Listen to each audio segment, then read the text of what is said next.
noite. O prefeito Luciano Azevedo anunciou nesta quinta-feira a retomada do comércio em Passo Fundo a partir de amanhã. A abertura acontece com uma série de medidas de prevenção. Queria dizer que nós estamos aí com as atividades econômicas da nossa cidade interrompidas há algumas semanas. Evidentemente que isso traz consequências e prejuízos pessoais, prejuízos econômicos, prejuízos financeiros, e nós estamos, todos nós, preocupados com isso como comunidade. Mas eu quero aqui no início também fazer alguns lembretes, algumas lembranças que eu acho que são importantes para a reflexão de todos, né? Às vezes está se tratando desta questão aqui em Passo Fundo como se isso fosse um problema local, como se isso fosse uma questão nossa aqui, que a simples abertura desta ou daquela atividade econômica iria resolver. E eu acho que nós temos que transmitir para a comunidade, em primeiro lugar, que este é um problema mundial. Ele é um problema da humanidade. Ele é um problema enfrentado pelos países e pelas cidades mais ricas do mundo, mais desenvolvidas, as mais modernas, as mais pujantes, estão enfrentando exatamente o mesmo problema que Passo Fundo enfrentou.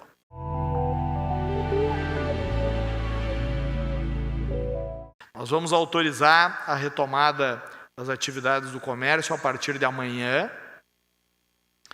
com uma série rigorosa de condições. Todos atenderem de máscara nos estabelecimentos comerciais, só acessarem os estabelecimentos comerciais pessoas que estão de máscara, terem lá nos estabelecimentos comerciais todas as condições de higiene, de asepsia que são necessárias, e nós vamos divulgar uma tabela que vai dizer por número de funcionários e por tamanho de funcionários, quantas pessoas poderão entrar naqueles estabelecimentos.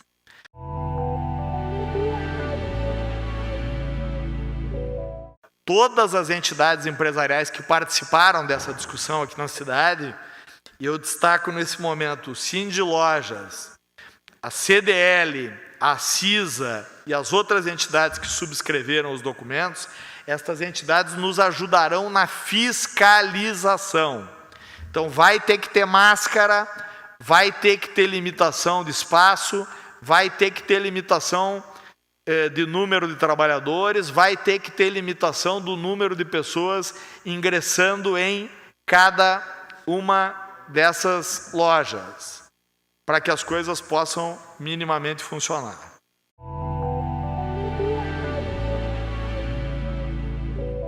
Os técnicos, os médicos, as instituições que participaram dessa discussão, e vão explicar depois, recomendaram que esta medida seja avaliada permanentemente. Ou seja, eu vou dar um exemplo aqui, agora é o exemplo. Agora é só um exemplo. Se daqui a 10, 12, 15 dias nós chegarmos à conclusão aqui que as UTIs estão cheias, que os trabalhadores da saúde adoeceram e tiveram que ser afastados, que os EPIs terminaram, que os leitos de hospital estão chegando no seu limite, estas medidas serão revogadas, se isso for necessário, e nós vamos interromper novamente a atividade produtiva.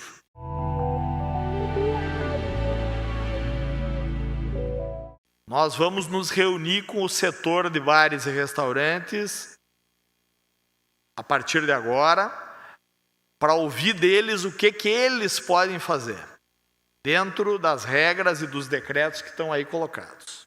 Nós vamos ouvir as academias para que possamos submeter aos técnicos algumas alternativas para que sejam examinadas.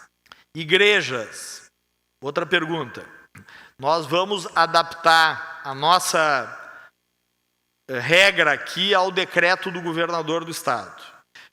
Escolas municipais, são 70 e poucas escolas municipais, aproximadamente 70. Elas continuam fechadas, vão ficar fechadas, em respeito aos alunos e aos professores e aos trabalhadores das escolas, para evitar qualquer tipo de aglomeração. Escolas municipais seguem fechadas.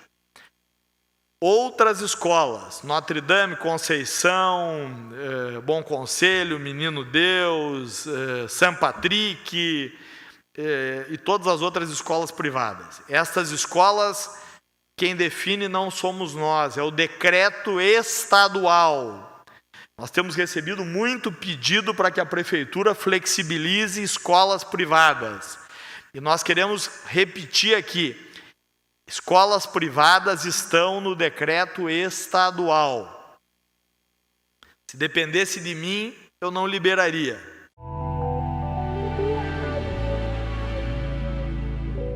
No que diz respeito à prefeitura e aos demais órgãos públicos, nós estamos mantendo o atendimento da forma como ele está hoje, né? Quer dizer, portas fechadas, equipes reduzidas, trabalho em casa, servidores com mais de 60 anos afastados. Essa é a orientação para a Embrapa, para a Emater, para os órgãos estaduais, federais, para que nós possamos, né, pessoal, ter menos gente circulando na rua. Essa é a ideia, né?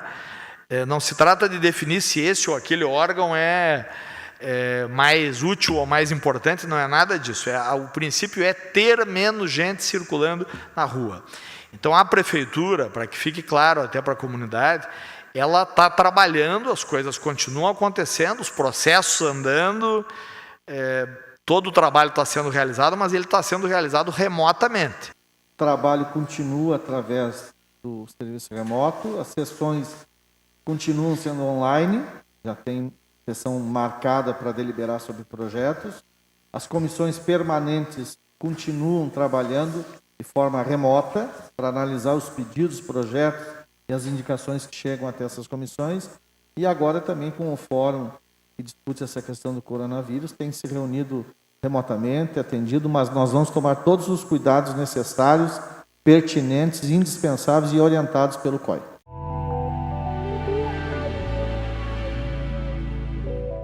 Nós, da prefeitura, os profissionais médicos, as instituições, nós recomendamos para que as pessoas fiquem nas suas casas.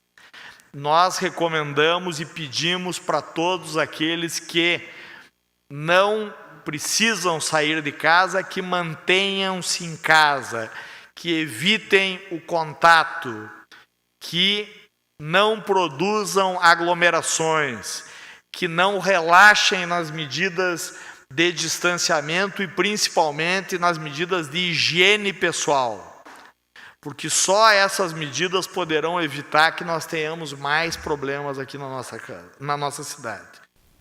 Agora o Jornal da Câmara faz um rápido intervalo e no segundo bloco uma pesquisa do Sebrae sobre as maiores dificuldades dos empresários neste período.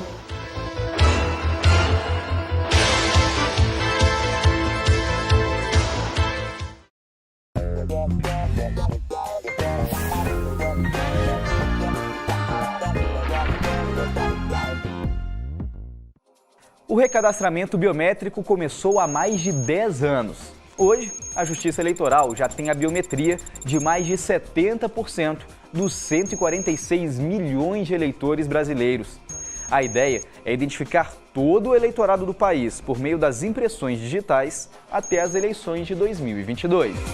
Considerando que não há duas digitais iguais no mundo, nós aproveitamos, por meio da tecnologia, a identificação das minúcias das digitais de cada pessoa e verificamos, confrontamos com o banco de dados. Havendo a coincidência, é a mesma pessoa que se cadastrou, ela está habilitada para votar. Não havendo a coincidência, pode-se constatar ali até mesmo uma pessoa se tentando passar por outra no processo de votação. 1.711 cidades de 16 estados ainda devem passar pelo recadastramento até o fim da revisão biométrica. O eleitor deve procurar um cartório eleitoral para realizar o procedimento. E é importante não deixar para a última hora. O recadastramento permite a identificação do eleitor por dados biométricos, como impressão digital e reconhecimento facial. A tecnologia impede fraudes e traz ainda mais segurança ao processo eleitoral. Nesse trabalho realizado pela Justiça Eleitoral, houve também acordos com os estados, com o objetivo de aproveitamento das biometrias cadastradas no âmbito dos estados, dos institutos de identificação e DETRAN. Estima-se aí, com esse procedimento e aproveitamento dessas biometrias, uma economia em torno de 20 milhões de reais.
Depois de quase 30 dias com as portas fechadas, muitos comerciantes estão enfrentando dificuldades para manter seus negócios. Por isso, conversamos com a gerente regional norte do Sebrae, que deu algumas dicas para o empresário enfrentar este período. A equipe do Sebrae está preparada e à disposição para orientar os empreendedores sobre suas maiores dificuldades, sejam relacionadas ao seu caixa e planejamento financeiro, decisões que envolvam sua equipe de trabalho e novas formas de se relacionar com os clientes. Algumas dicas importantes neste momento. Cuide do seu caixa, avalie e priorize despesas essenciais do seu negócio. Negocie com seus credores e fornecedores.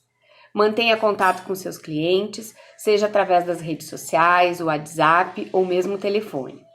Analise novas alternativas para continuar atendendo, respeitando as medidas preventivas e utilizando os serviços de teleintegra, delivery ou outros canais.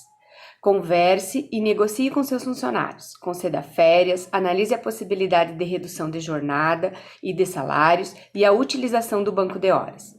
O Sebrae está em contato permanente com os empreendedores da região, verificando suas necessidades, monitorando os impactos dos pequenos negócios e orientando os empreendedores para que possam tomar decisões necessárias aos seus negócios nesse momento.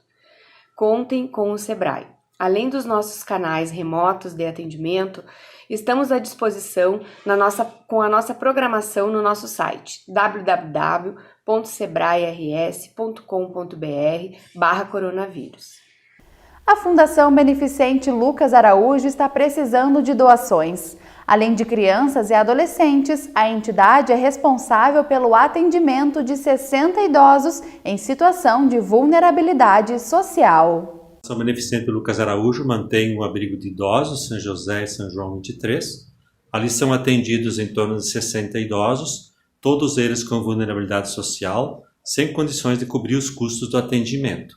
Por isso, a necessidade de contribuições da comunidade, contribuições do poder público, contribuições do Estatuto do Idoso, inclusive. Os recursos não são suficientes e a gente sempre pede para a comunidade colaborar, como tem colaborado, mas continuar colaborando para que a gente possa continuar atendendo, principalmente nesse período em que a vulnerabilidade social é maior ainda em função da pandemia do coronavírus. E no momento, a doação de fraldas geriátricas é o pedido mais urgente. Me chamo Lucélia, sou responsável técnica pela LPI São José e São João 23, pela Fundação Beneficente Lucas Araújo. Venho aqui fazer um apelo, pedindo a colaboração de todos para nós conseguir fraldas, tamanho pequeno, médio e G, para os idosos, né, que são moradores da LPI. Se possível, trazer até o local, ou se não, a gente pode buscar também, se vocês preferirem. Tá? O telefone da instituição é 3313-2615 e estamos situados na Daltro Filho, 594. Agradecemos a todos pela colaboração. Contamos com todos. E hoje vamos dar sequência à série de depoimentos de passofundenses que moram no exterior. Agora é a vez da estudante Júlia D'Alesotti contar como está a sua rotina nos Estados Unidos. Olá, meu nome é Júlia, eu tenho 21 anos, eu sou de Passo Fundo, mas atualmente eu tô morando nos Estados Unidos, em Pleasant Hill, na Califórnia. E aqui o governo declarou quarentena mais ou menos um mês atrás. Então, eu sou intercambista aqui e eu moro com uma família. E a gente decidiu seguir as recomendações do governo, então nós também estamos em isolamento. A gente tá saindo minimamente de casa. Quando a gente sai, a gente sempre usa máscara.